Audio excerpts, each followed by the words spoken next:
Terima kasih untuk Anda yang masih bergabung bersama kami dan di segmen ini kita akan review bagaimana jalannya perdagangan di sepanjang hari ini. Dan kami ingatkan kembali, Anda masih bisa aktif bergabung bersama kami di telepon di 021391 dan juga ada WhatsApp interaktif di 0812 di 1398 di 3749 seperti yang tertera di layar televisi Anda.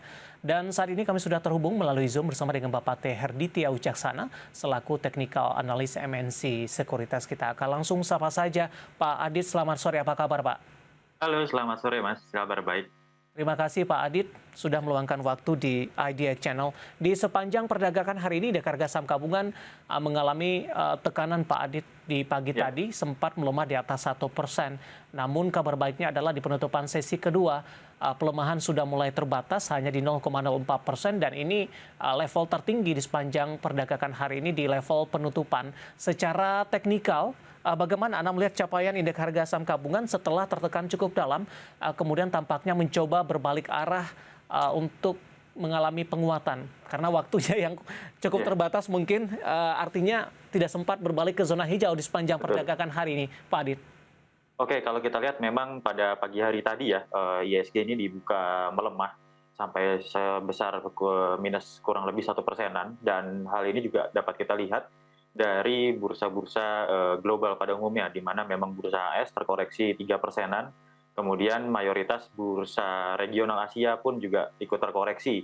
Hal ini juga disebabkan karena memang ada pernyataan dari Jerome Powell ya, Ketua The Fed, pada event simposium Jackson Hole pada akhir pekan kemarin, di mana Jerome Powell sendiri ini mengatakan dan menyatakan bahwa kebijakan moneter The Fed sendiri masih akan cenderung agresif untuk meningkatkan suku bunga, paling tidak di bulan depan itu sekitar 50 sampai 75 basis poin, di mana kebijakan ini juga untuk menekan angka inflasi hingga melandai, paling tidak nanti targetnya di area atau angka di 2%-an. Dan kalau kita lihat ini juga berpengaruh ke pergerakan ISG, di mana tadi sempat gap down, dibuka gap down, dan pada penutupan hari ini sudah menguat dan saat ini minusnya cukup tipis ya, 0,04%, namun masih ada sedikit gap yang terbentuk di ISG sendiri, yakni di area 7135 hingga di area 7132.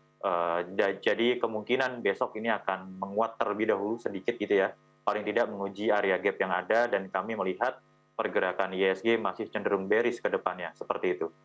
Pak Adit, apa yang bisa kita cermati Pak dengan raihan dari pergerakan beberapa bursa global? Tadi sudah Anda katakan bursa Amerika ini mengalami koreksi yang cukup dalam. Tadi Asia sudah kita update sampai sore hari ini juga masih rata-rata melemah di atas 2%. Namun indeks harga saham gabungan lebih ke arah pelemahan yang terbatas, bahkan lebih cenderung menguat.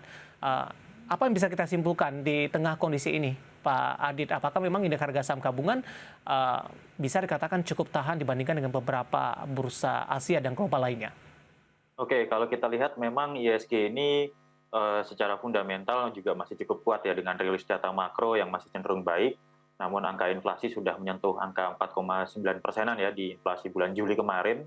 Namun demikian, ISG kita juga terangkat dari harga atau emiten-emiten dari komoditas batubara, di mana memang harga batubara sendiri ini masih cenderung menguat karena dari China sendiri ini masih ada impor yang cukup besar karena ada krisis energi di sana yang dikarenakan adanya gelombang panas yang menerpa dari China sendiri. Jadi memang kalau kita lihat di beberapa saham energi khususnya batubara ini masih terjadi penguatan, dan tidak seperti di saham-saham lainnya yang melemah cukup dalam. Di batubara pun paling tidak pelemahannya ya tidak begitu besar dan cenderung menguat, seperti itu.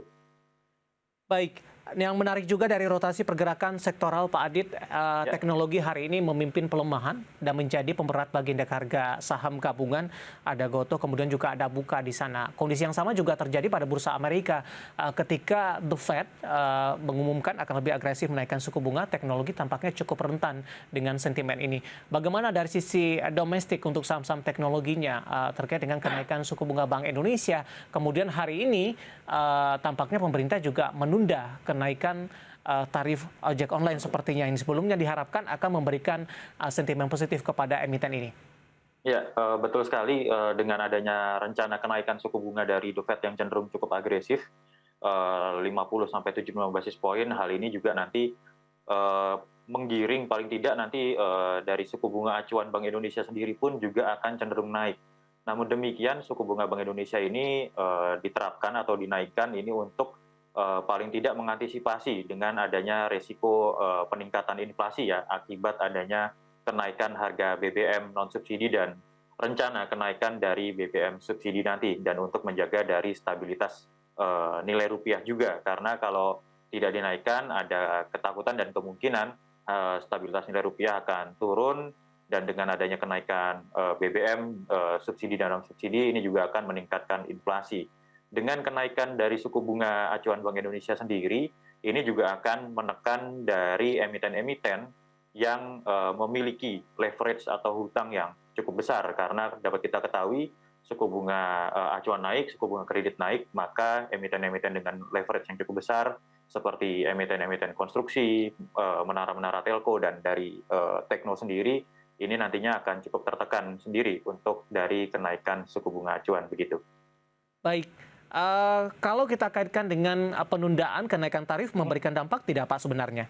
Oke, kalau untuk penundaan kenaikan tarif ojol sendiri, ini juga tentu juga akan berpotensi dan berpengaruh ya kepada emiten yang bersangkutan. Terlebih nanti akan berpotensi untuk menghilangkan tambahan pendapatan pada emiten-emiten yang bersangkutan, seperti contohnya di sini adalah Gojek Tokopedia atau Ya. GoTo seperti itu. Baik, tapi secara teknikal GoTo hari ini juga cukup menarik pergerakannya. Hari ini mengalami koreksi yang cukup dalam.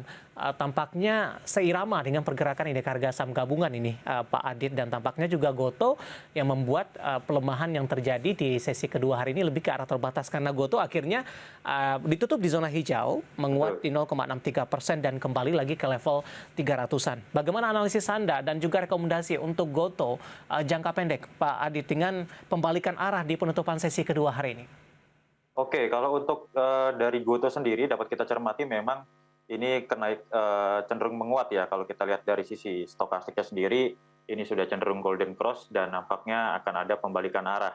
Namun dapat kita perhatikan pembalikan arahnya apakah cenderung pendek ataupun mampu untuk break dari resisten di area 344, karena kami melihat masih adanya keterbatasan paling tidak untuk menguji area 330 sampai ke area 340 terlebih dahulu untuk pergerakan dari GoTo. Paling tidak itu dapat diantisipasi oleh para pelaku pasar yang memegang dari saham GoTo sendiri. Meskipun pelemahan GoTo nampaknya sudah relatif terbatas, Ya. pun melemah nampaknya akan menguji ke area 288, worst case-nya begitu. Oke, ditutup di 320, rekomendasinya jangka pendek, Pak Adit? Untuk rekomendasinya dalam jangka pendek ini bisa trading buy dengan Oke. target 330 sampai 340. Baik, kondisi berbeda terjadi pada saham teknologi lainnya. Ada Buka. Hari ini justru auto reject bawah di 6,96% dan ditutup di level 294.